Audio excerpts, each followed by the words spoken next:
Kassadin, the Voidwalker, emerges from the wastelands of Icassia into this patch. Kassadin is a melee mid laner who scales powerfully into the late game. His passive, Voidstone, shields him from magic damage after casting a spell near an enemy. His first ability fires a null sphere that briefly silences your target. If you're facing an enemy that relies on casting spells to deal magic damage, Kassadin might be the pick for you.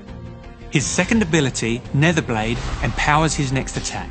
You'll gain range, deal bonus damage, and restore mana if you hit a champion. Netherblade's cooldown resets on killing its target, so it's a good tool for securing farm in lane. Kassadin's third ability, Force Pulse, deals magic damage and slows in a cone. It becomes more powerful after spells are cast nearby, so be sure to stack it up to make the biggest impact. His ultimate, Riftwalk, strikes fear into the hearts of squishy champions everywhere. Kassadin blinks to a target location and damages nearby enemies. Casting it again within a few seconds deals more damage but costs double the mana. You'll have no problem taking down any teamfight stragglers as long as Samira, the Desert Rose, is here to amp up your style in the Dragon Lane. With a mix of melee and ranged attacks, Samira is for players who want to take risks and look good while doing it. Her passive, Daredevil Impulse, lets her stand toe-to-toe with other champions. When she's close enough, she'll change out her pistols for a short-range blade attack, which deals bonus damage. When she attacks an immobilized enemy, she'll dash into range. If they're airborne, she'll knock them up for a few extra seconds. Samira's first ability, Flare, fires a single shot.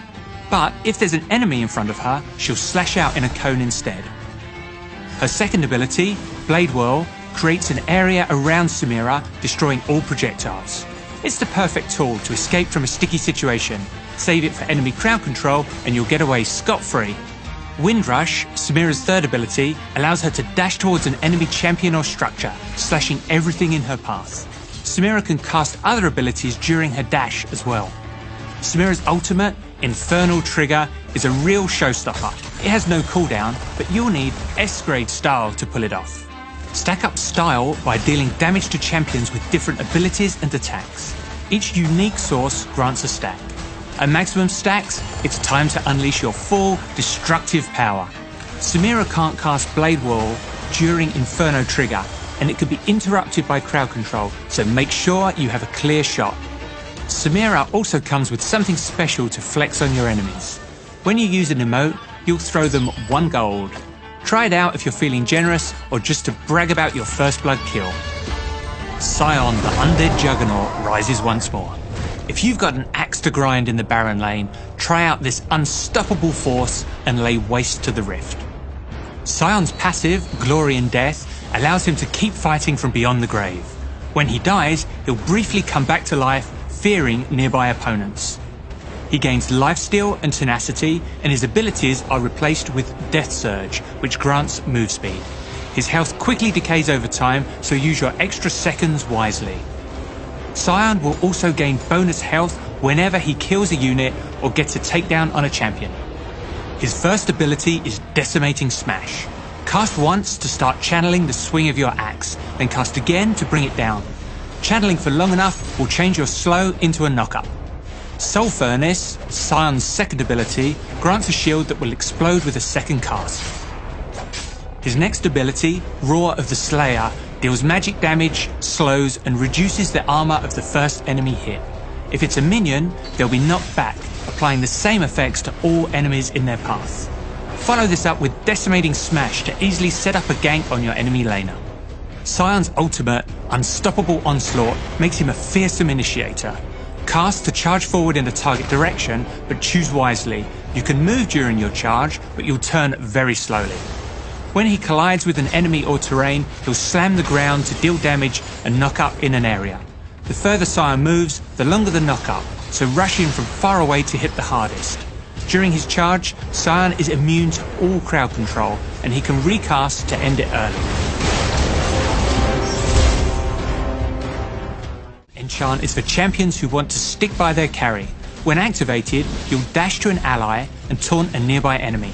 For supports like Leona or Rakan, this will allow you to create even more space for your duo laner to move freely. Quicksilver Enchant is getting an update. Now, it grants a brief window of immunity to crowd control, plus a bit of tenacity and slow resistance. This will make Quicksilver slightly easier to get value from, with a longer immunity window to use. We're also making a change to Gargoyle Enchant. Instead of boosting your maximum HP, you'll gain a shield that decays over a short period of time. Its value will be larger if there are 3 or more enemies nearby. The previous iteration of Gargoyle Enchant didn't feel as impactful as we'd like, so this will be a more noticeable tool for tanking extra damage. With all these changes, we'll be removing Shadow's Enchant. This upgrade had consistently low satisfaction and is rarely purchased, so these spooky ghosts will be disappearing to make way for other actives. Currently, most players will choose to build Zonias in the majority of situations because none of the other enchantments really measure up. We have a major update to the ranked experience this patch. With several seasons now under our belt, we've heard from a lot of you that you're looking for a more serious challenge that really allows you to test your skill. In Season 6, we'll be introducing Legendary Ranked, a solo-only, point-based queue. Players who are Diamond and above will unlock it, and they can jump in to earn points and advance through 6 tiers. For those who hit the Legend tier, individual player rankings will update in real time, so you can really see how you're matching up. Of course, you'll get more than a bit of glory. Legendary Rank Q players can unlock exclusive items and an extra skin augment to show off their climb. Legendary Ranked will have the same season cycle as the rank system, but it won't be immediately enabled at the start of Season 6. We want to ensure that the pool of players is large enough for a healthy matchmaking experience, so it'll kick off slightly later in the season. The queue will only be available at certain hours to ensure you'll be able to find matches during those times.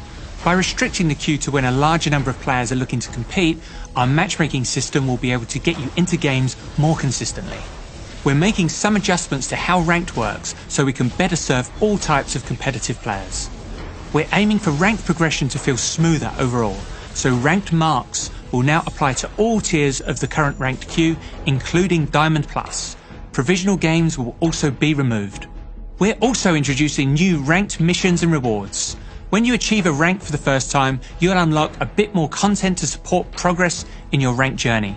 This ranked update is a huge moment for us to celebrate your accomplishments, and we're excited to hear your feedback and continue to improve the competitive experience. In all the excitement, we have our next for Season 6, Glorious Crimson Fiora is making her grand challenge. Play ranked to collect her from the Season Rewards tab. If you prove yourself a worthy opponent, you can unlock her golden weapon augment in the ranked store. Just make sure you know what you're doing with that sword. Is this supposed to be a challenge? Round out the Shining Bright patch, we've got some other skins that are sure to make a splash. Let's dive into the montage.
That's everything for this update.